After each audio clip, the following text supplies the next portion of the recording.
Mkuu wa idara ya usalama wa taifa anateuliwa na rais, na msaidizi wake anateuliwa na rais.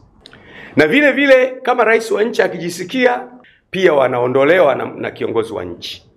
Wanateuliwa na kiongozi wa nchi na wanaachishwa kazi na kiongozi wa nchi. Vile vile kwenye jeshi la polisi, vile vile na jeshi la wananchi CDF, vile vile magereza, mkuu wa jeshi la magereza pia na yeye anateuliwa na mkuu wa nchi na anaondolewa na mkuu wa nchi.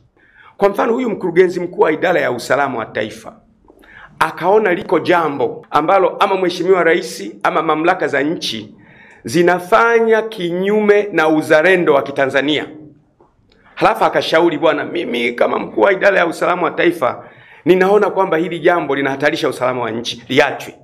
Anafukuzwa kazi. Lakini alichofukuziwa sio kwamba amefanya kosa, anatetea maslahi ya nchi, ndio maana kimemfanya afukuzwe kazi.